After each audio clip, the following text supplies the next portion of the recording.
Good evening, sir. My name is Viram Shaba, and I will be presenting the project, the exercise that you have given us. So I will. The reason why I'm actually doing it like this because I tried doing here, but nothing worked. I tried clicking here, but this button was unclickable. As even now, I'm clicking it, but nothing is happening. And when I click here and record, it breaks by telling me there's an error. So what I will do, I will just record the video using this platform that I have used and then submit the video somewhere so that you could have access to the link towards it, right? Okay. Um, before I begin, can I, before I begin, let me share.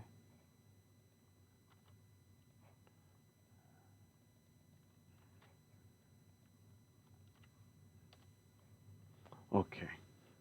Let me share the project. Um, I have created accounts on on all of these, and then I have written the scripts and the challenges, and yes, sir.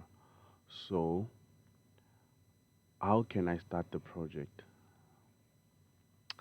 Basically, what I had understood about the project was based on this data right here, we have two we have two endpoints, which is the people endpoint and the planet's endpoint, right? So now, with regards to both endpoints, what I have realized is that this is a between the between the I mean the relationship between these two, like the planets and the people, is that people could belong in many. I mean, they could belong in one planet, but then the same planet could have different number of people, right? So therefore, that means that is a one-to-many relationship between the two. That had in any in software development, a one-to-many relationship, you just know that there has to be a linkage between the two tables. That means that the unique identifier of the planet's table has to become a foreign key to this table so that it links back towards that table again. How did I discover that? I discovered that because when you run a query, when you run this query, and then just say one, the only data that gets returned, you could see that you have this planet. That means Luke Skywalker belongs into this planet. And then when you realize that if you take that and then pass it on here, what you get the information of that planet with its own unique identifier, and that unique identifier will be the one that gets passed there. If you change it to 2, this changes as well. That one there. Change it to 12. This shows that the number behind is the unique identifier, meaning that I could put it like the ID that represents that table. So what I had done was, first of all, I had to first gather the information. Can I connect to the database? Can I call the can I call the information and pull that data? Because if we go to the people with you do find that we have the total number of records, which is 82 records that exist there. And then it only shows 10 here. So I can't just connect and then just call these numbers only because it has to expand more. That is why on my script, on my script that I had written, I had to find a way that checks whether or not a next page exists so I could be able to gather the whole data and then gather the whole data so I could be able to send it through Superbase table, right? As you could see on the left hand side, I have so many scripts that I've written because I believe whenever you're starting a project, don't look at it as a whole apple, right? Don't look at it as a whole apple. You need to break the apple down in order, like for you need to break the apple down like into small pieces. Okay, can I connect to the database? Yes. Can I call the people and pull the data? Yes. Can I call the people and manipulate the data and maybe on the home URL, then we could pull the number on the side and then add it there. Can we do that? Yes. On the home, on the people, each person has a unique URL associated with them. So can I access that URL within the same query of that person? Yes, I can do that. Therefore, can I be able to get the information of the mass? Yes, I can get that information. Then you do the black magic of writing the script. I will share the script with you. Um, all right. And then what I had to do, I had to create these two tables here inside our Superbase dashboard. As you could see, what I have said there was that the information that we pulled, the information that we pulled here on these tables was their homeworld ID, their planet's name, and their planet's URL. As you could see that the 10 corresponds with that number, the 6 corresponds with that number. That means the number behind is the unique identifier of them, right? Okay, cool. I had to understand that. Then, sorry, I had to link these two tables here, of which at first I found that was I struggled because sorry, I struggled at first because I'm so used that maybe you passing through SQL queries that were like um, search, return, all of that. But now this one made it so easier for me because I could come here, click the button, and then you could connect certain tables. So which made it way easier. And for me, I had to understood it better. So to prove that theory works, because you could see that number one and number two they belong in the same planet, and then here you see all the other the other people that belong in certain planets, meaning that you could write a query that would find or sort this table based on the number of people that belong into a certain planet, right? That means all of this is data manipulation and data, like understanding your whole data, right? So what I had done next was this links to this table, right? So as you could see that I managed to pull the data, join the tables, link them to one another, and then have a foreign key, which is a homeworld ID, inside the people's table, right? Inside the people's table. So with this, I didn't really struggle a lot because I understand how to call and import on Python and write code in Python, and at the same time, I have never used Superbase before, so I'm glad about the skill that I actually got because this is a very easy way to have your database online rather than having to rely on for example, your local database that could be only on your machine. So right now with Superbase you could actually connect wherever you are in the world depending. Actually, there are no limits. There are no limits. Now I had explained that I understood how to call the APIs, how the APIs were actually linked together, and I understood the relation between these two databases. So now it goes down to the big thing, the representation of the data. Cool. Um, excuse me with the with the UI here. The UI it's pretty basic, just straight to the point. But I don't know if I should share here first or explain what I had done on the back end, on the back end of it. Da-da-da.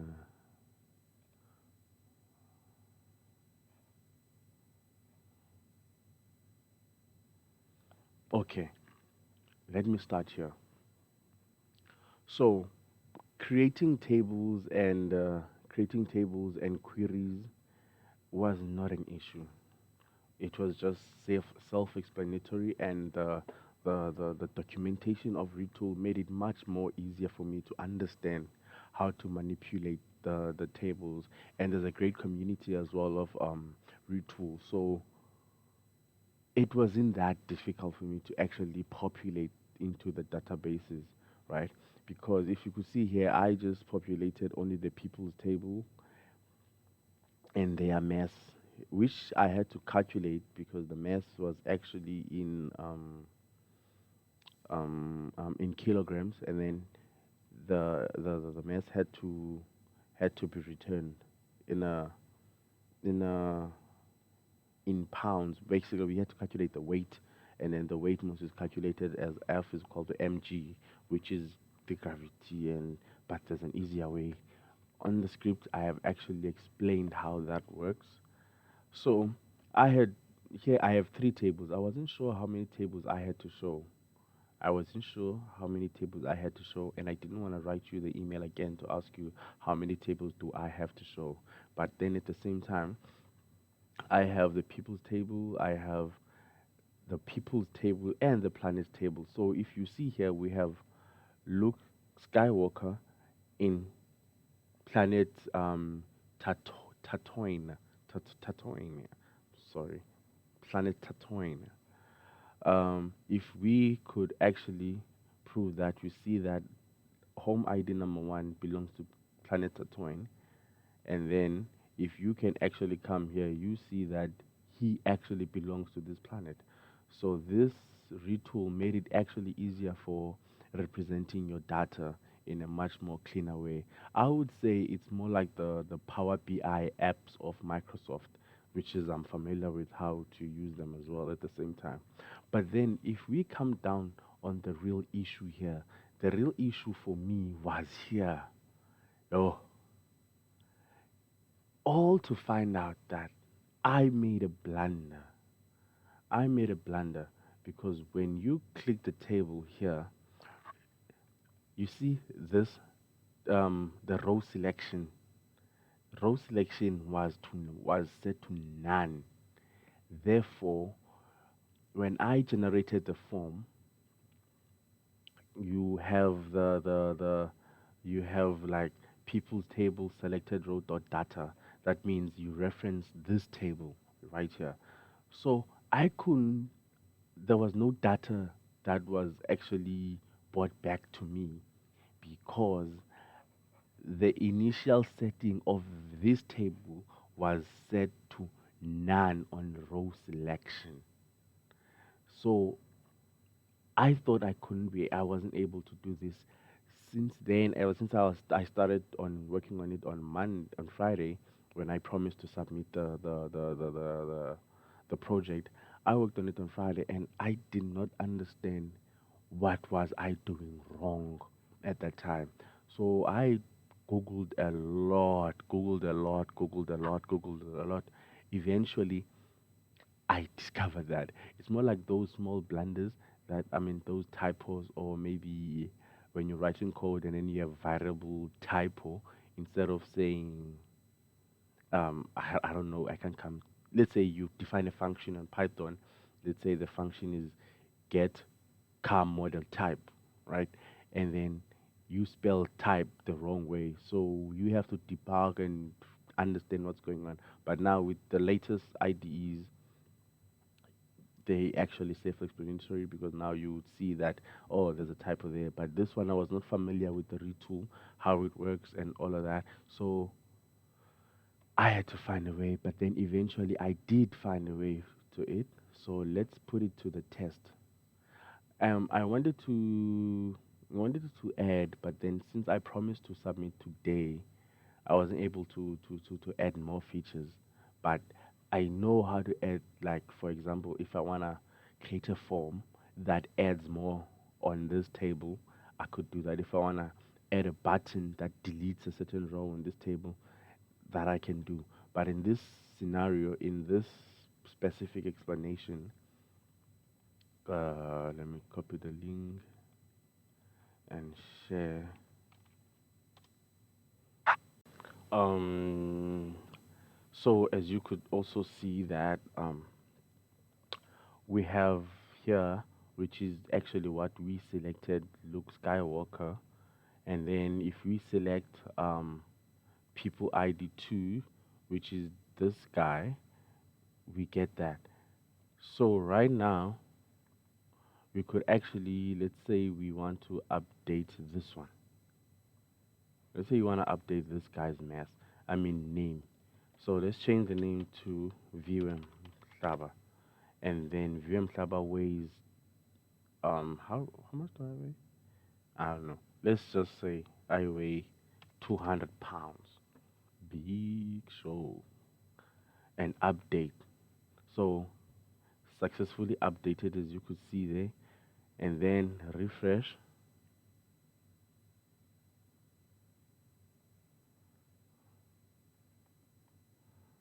Click there. There's VM Clubber also updated at the, I mean, updated on the form. Also, we could, sorry about that. Also, we could actually search the people's table. For example, if we search their viewer, we see viewer there. If we search look, we see look there. If we search da da da, let's just say boss, let's just say bo. You see, these are the number of rows that gets returned, and then add another S. You see, so by this way, we can actually um, be able to update the forms. I mean, we could able to sorry, we could be able to update the table. We could be able to search the form. So my conclusions when it comes to this project, it was a very fun project. I got to learn a lot in terms of the other different tools that exist on the market that I didn't know. And at the same time, I feel like with with this project and building more projects similar, or being familiarize yourself with the tools that your company uses, I could stand a great fit in terms of learning fast, understanding and adapting into the work environment, or understanding all the systems that you guys use, whether complex, small, big, it does not really matter as long as there's a team behind working on the team. I mean, working on the same goal, on the same goal. Then I don't think being the first time working with three tools would be a problem. So by that, this is the project that I could share so far. And if you have any questions that you'd like to ask me, or any question that you have, or maybe you want me to add a certain feature onto the project, please do say. I would gladly love to showcase what I could further do on this project, because there's a lot that you could do with Retool, and I could actually prove that also. So by that, I'm very much grateful for the time and opportunity and your patience as well in terms of the project. Yes, I only saw the email by the time I responded to you, because I wasn't sure if I had network problems. Yes, yes, yes, yes, yes, yes, yes, yes. I remember now. I saw it on Wednesday, if not Tuesday. But besides that, thank you so much, and God bless you. The